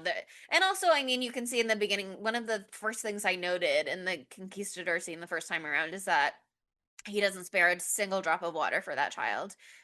He takes all he can get, and then he throws the skin on the ground, and then the child is like scrambling for it to try and see if there's anything that can still be gained from it. So I already was like, he's evil. Or at least he doesn't love that child. But it's like they're trapped in that ring. It's such a visual parallel to the ring from his glass. And then at the end, when it is like the beautiful, loving version of the story, it's like the circle of protection, like the chalk circles that he's been drawing around himself throughout the film. It's like they're safe with each other. Even in the moment, it's like I'd rather I'd rather sacrifice myself so that you can be spared, maybe. And then the child is like, what if we live or die together because I love you and I couldn't possibly hurt you? And then it's like, because they've made these choices, the camera pans away to show us that where the bottle has landed is right by a skull that could be used to smash that bottle. And by the way, it is a goat skull. And I didn't really think of it necessarily. I mean, obviously I kind of got the larger picture, but the interview that I was talking about with the ending, it really was saying like the goat skull in particular, as opposed to, I don't know, camel skull or whatever, is to show that Ohm has been changed by his experience at this house with these goats, with Jerry, with Fiona, and the kindness that they show. Even Fergal, like, yes, he's a menace to the goats, but that's his job. He's not the big boss. He's acting on orders. But to show the way that it touched him, changed him, made him believe in helping each other, and the value in that, and how even at the worst, lowest possible moments, there is still something that you can have and that you can give, and that it's kindness. That's nice. He's a changed I man. like a loving, happy, hopeful story. Me too. I think it's nice that it went in this happier direction, especially when it was going to have the very bleakest ending of all time. So I think that's nice. It's nice. They don't all have to end real horrible, but they don't all have to end good too. Okay, I understand. It's a horror movie. I get it. It can go, but we can do both. But it's nice to have a nice time on this night. I think it's time for our segmentos. How could this movie be gayer? One other thing about Ohm that you didn't know is that he's so repressed from his trauma that he doesn't even know he's gay yet. You know how gay men love their mothers? Whoa. Historically. Stereotypically speaking. And you know when he is talking to Fiona in the bar and he's like, you remind me of my mother, and she's like, I think I may be insulted by that. And he's like, no. It's again because he's not at all hitting on her because he is a gay man, whether or not he recognizes that about himself. That's part of his isolation, is he just doesn't even know. And that's why he doesn't write. Allow himself that joy. Yeah, there's no love interest for his conquistador. That's true too. Also true. And you know, actually, I kind of love that for him. Yeah, I definitely just see him as this like asexual man. He just like really like not emotionally connected with Fiona, but just like she saved my life. He's like duty bound a little bit to like figure out what happened to her. Like nothing in a romantic way at all. And I could see him moving forward once he has opened his heart to the idea of having other people in his life, him having this sort of like queer platonic partnership where he lives with someone and that's like his partner for life, but it's not romantic and it's not sexual. It's just like, that's my person. And it could have been Jerry. Jerry. And Yeah. Fiona would have been their next door neighbor. Yeah. And Jerry we could have found a definitely beautiful girlfriend for her in the future. Jerry is definitely pan. Mm-hmm. Yeah. Yeah, he's open. I do like to say Jerry's wife before she passed, bisexual. Yeah. No, I think they probably were like not bi for bi, open, pan for pan. like Yeah. both of them dating other people, but like as a couple, I think that they would have been happy to welcome other people in for time with them. Like they would have been like poly, but like cool. But like kind of like swingers-ish. Mm-hmm. Oh yes. Upside down pineapple lifestyle for sure for them. I see it. And not gay, but Fergal loves Fiona. I will go down with this ship. And I hope he's okay. He lost a lot that day. Or those 3 weeks, I guess. Okay, any other gay thoughts? So many more gay thoughts. Matthew Lillard. Where does he go? I mean, Jerry should always be Jerry, but he'd be a mean Jerry. And I would love to see him with a long grizzly beard like that. Mm-hmm. I do think he'd be a fantastic Ohm. Adam Scott is a great Ohm. Yeah. This does feel like a very... I mean, some people have said that they were struggling with Adam Scott in this role because they've only seen him in comedic roles. And I can see how that would be true. But once you've seen him in Severance, I think it is clear he has a very expanded palette. Yeah. And so that is a good primer for this movie. So again, I think Adam Scott does a great job, but also I could really see Maddie Lily smashing it out of the park. Yeah. Yeah. Yeah, he would have crushed it, actually. He'd do it in a more like restrained way that I think would be interesting to see from him. Yeah. Ugh, I love him. By the way, I just want to say, Matthew Lillard, if you're listening, which we know you are, stop saying this shit where you're like, people only like me because of nostalgia. Wrong. You're gonna make me angry at you for the very first time if you keep saying shit like that. That's crazy talk. That's crazy work. Maybe let's work on our self-talk. We have almost 300 episodes proving it's not bad.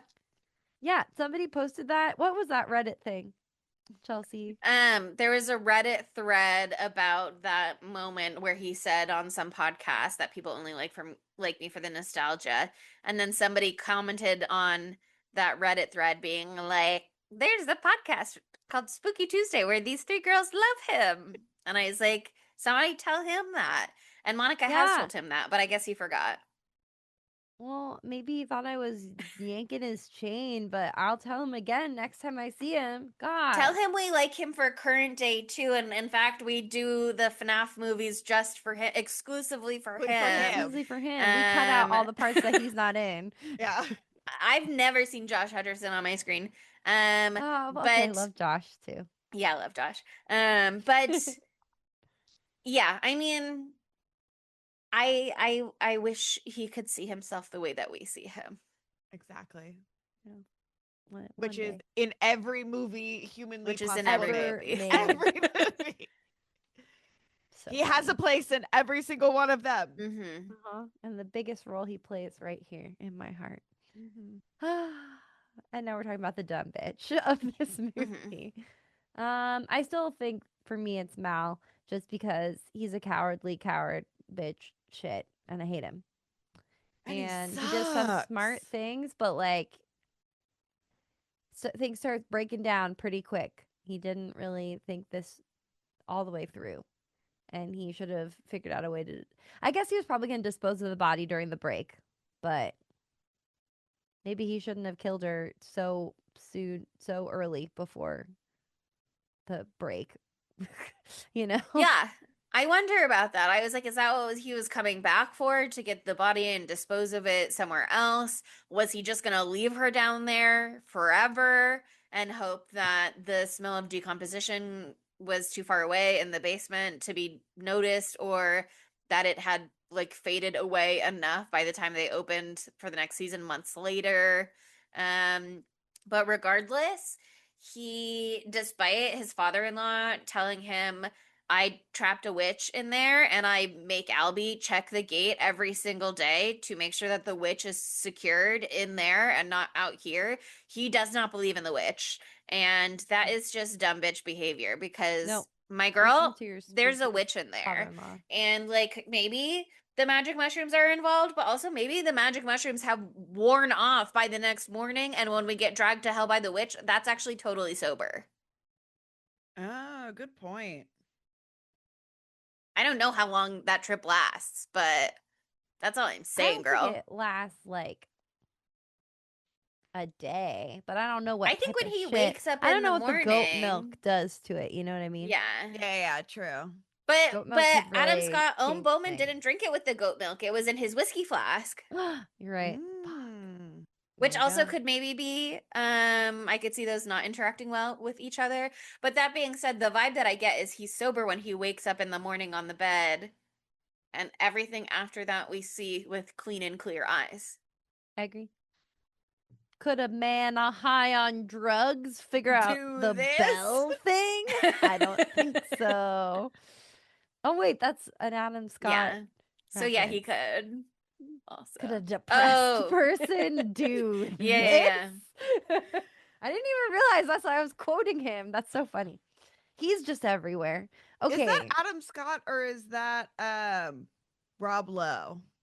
It's him. It's him with It's his Adam Cones Scott of with Dunshire. yeah. Yeah. It's really good. Anyway, knives out of fives. It's time. Oh God. Well, good news, people. I cut a Serrano earlier and I just touched my eye. Reporting to you live Great here, news. Spooky Great news. Tuesday. Chelsea, please report the news. I'll give you a moment to just blink out some tears real quick. There you go. On IMDb, this movie has a 7.4 out of 10. And then on Rotten Tomatoes, from critics, it has 87% fresh. And from audiences, it has 83% fresh. Oh, good. So pretty high scores overall. No awards to speak of yet because, again, this movie came out pretty recently. And I don't think it did the festival circuit at all. Who wants to go first? I'll go first.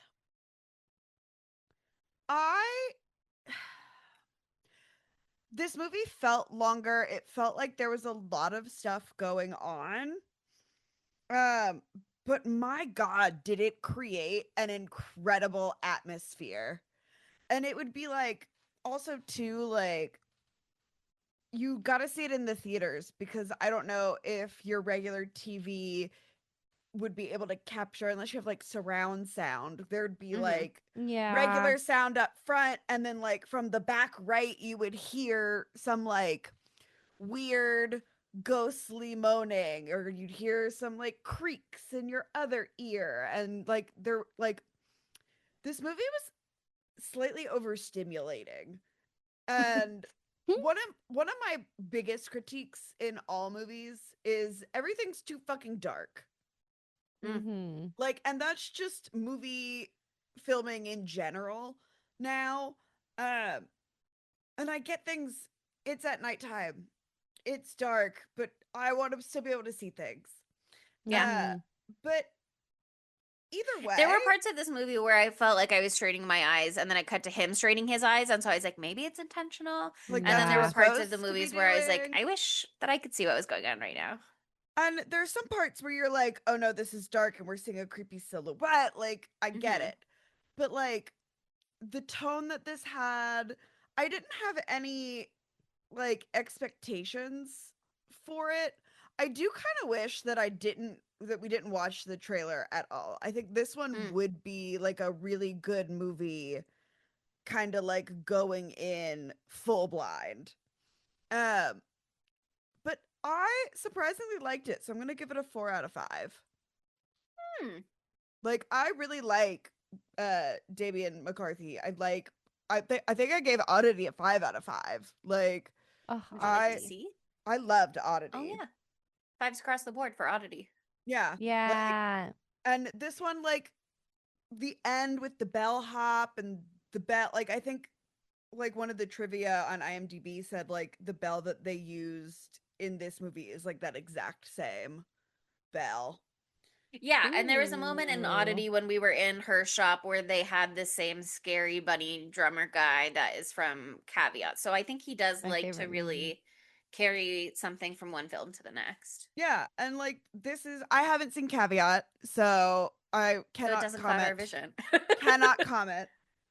But like he's 2 for 2 for me. So like I'm really interested in I guess more Irish folk horror. Also, this movie would have Girl, been you a know you're great Mommy Issues May contender. So true. wow. And it's And May. maybe it is. Yeah. Mommy issues May redux. Yeah, there you go. We brought it back. Wow. We And did next it. week it will also be Mommy Issues May. We're It bringing it is. Oh my back. god, we got mommy What was last mommy week? issues made 2 weeks. Oh, the Mummy, Lee Cronin's The Mummy. That feels mommy issues. That mommy was That's having gotta got issues some, with her child. and also that Mhm. other Mommy mommy issues? mommy issues. I'm just Wait. It was right Mommy there. issues, May. Mommy issues, nay. Fuck. We just gotta delete over your dead body from Yeah. the record. I mean, you could certainly read mommy issues into what's going on there in the sense that his mother is not present at all in the film. So has that formed his hatred for women? Maybe, but Yeah. Hard to I'll say. but allow they it don't address for the any. bees. I'd snake spy on the thinnest thread, but I think it makes its way in. Fucking hysterical. Jesus Christ.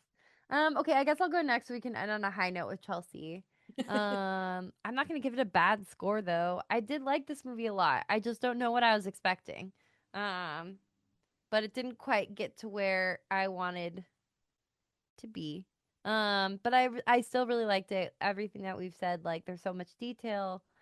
It's really beautiful. I think tonally it just kind of threw me through a loop every now and again, and it didn't. I was very scared at many times. Chelsea can attest to my jumps and my screams. Today I was doing some cowering, some level 8 cowering in my seat. I'll have a nightmare about that dumbwaiter elevator shaft. That was fucking horrifying. But I just feel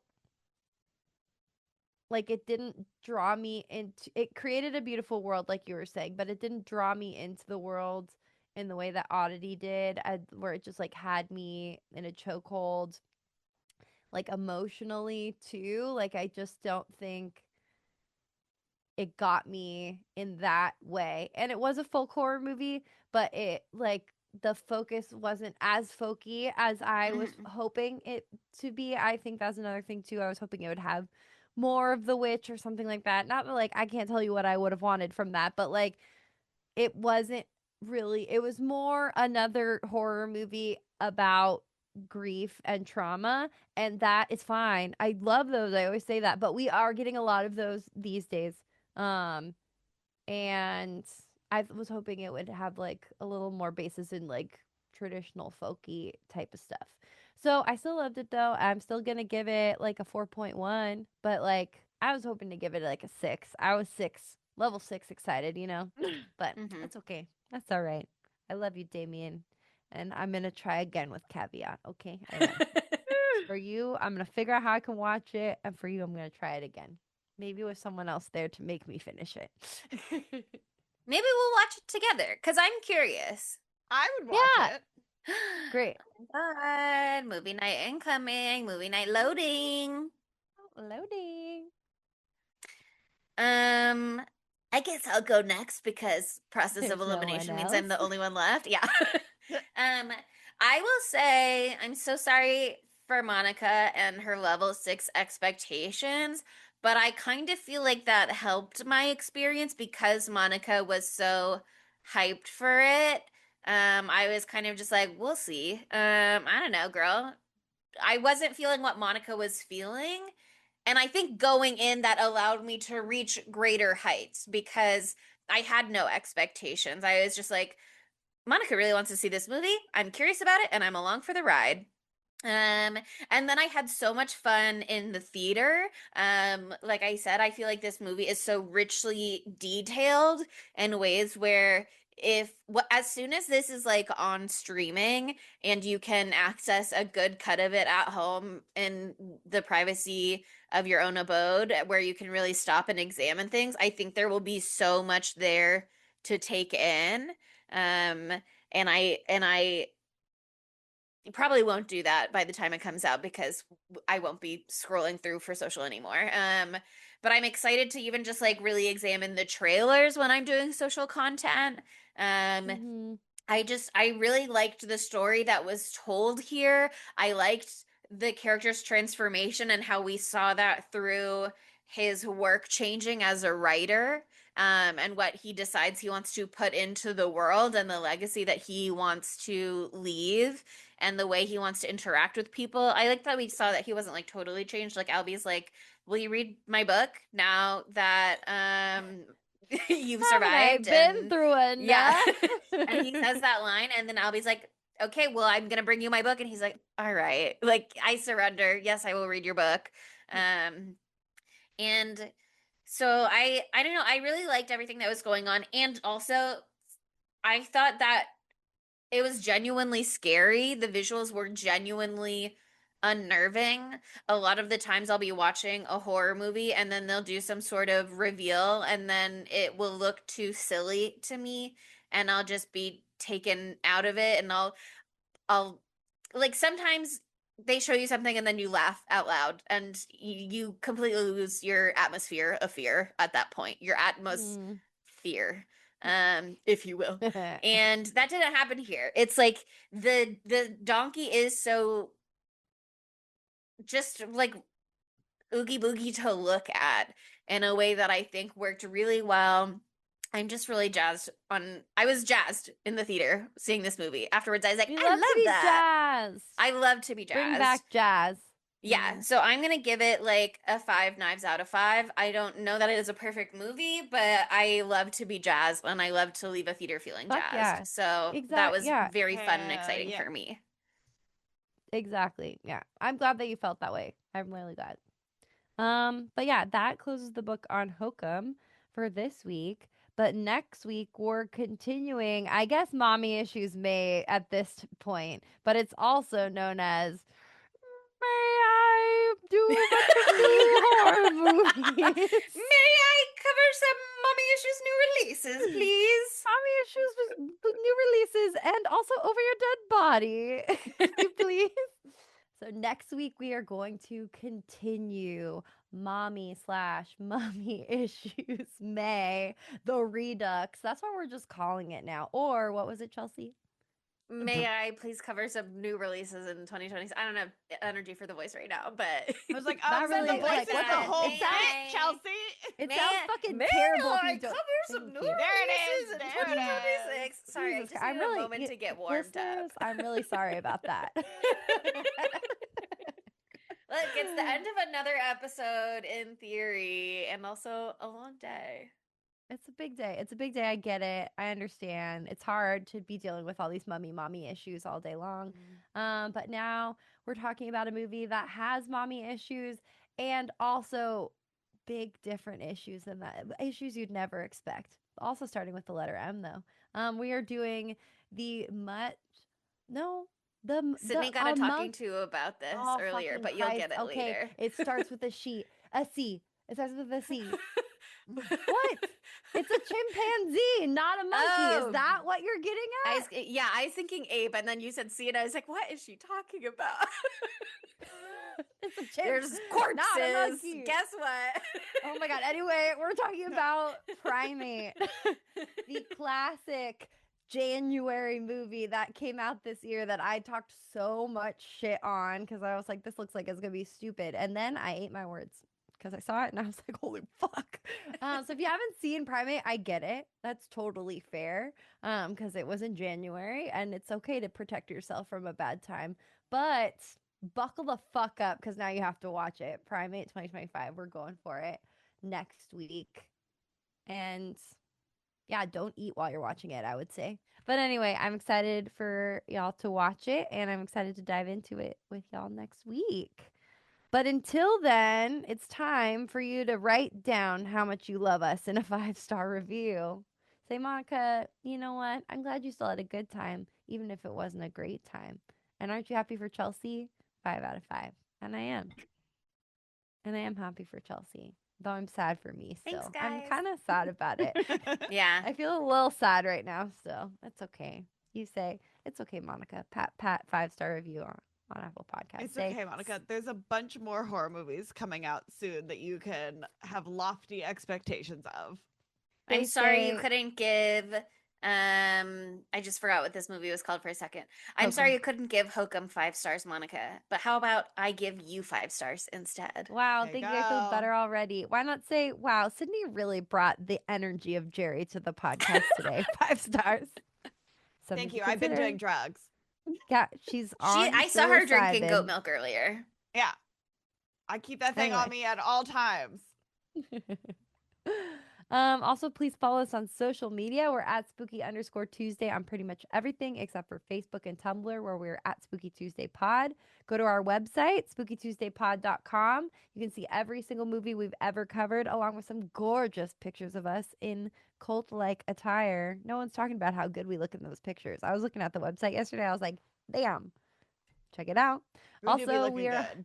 We're looking really good. Also, we're on Patreon. Join the Patreon. Once again, we talk about the patrons all the time. We're obsessed with them. They're obsessed with us. We talk every day. We talk all the time. We watch movies together on Saturdays. You can be a part of that. So join us. Join our cult. Go to patreon.com/spooky_Tuesday. And we're on YouTube. And today there was a lot of like hot, cute cat action happening on the pod. And you're not going to get that from an audio source. You're not going to see that. So you got to go to the source, and that's youtube.com. So check that out. And as we said, Sydney is bringing big, fat Jerry energy to the podcast today. It's crazy. It's just palpable. It's me and my guy for life. Chelsea is Ohm Bowman, and she did a good job, and I'm Ohm Bowman, but I did a bad job. And so if you want to see like 2 disparate But Monica levels looks much more handsome than I do, so that's worth a lot. Thank If you so much, but I think you look great Adam, with a beard. Monica's Thank fiance you. looks like. Just look at what Monica looks like. Let me put the glasses Put the back on so glasses you really get the on. picture. When you have the now glasses know on, it really is exactly what crazy. Adam looks like. You take the glasses off, and I'm like, "There's Monica." She's pulled her hair back. Monica. You put the glasses on, and I'm like, "That is Adam." Adam. Yikes. Bowman. Adam Scott. Whoa! Crazy things happening here at the end of the episode. Aren't you so glad you stuck it out and you listened all the way through? Woo! Anyway, thank you so much for listening. We'll see you next Tuesday. Bye, spooky. Spooky Tuesday was created by Monica Haidt, Sydney Thompson, and Chelsea Duff, and edited by Sydney Thompson. Our gorgeously spooky tunes are all thanks to Tamara Simons, who you can follow on Instagram at Great18. That's GR818_. And our podcast art is by Ryan Brom, who you can follow on Instagram at Ryan Brom Art. That's RyanBrommArt. Learn more about Spooky Tuesday at spookytuesdaypod.com and subscribe to our Patreon at patreon.com/spooky_Tuesday.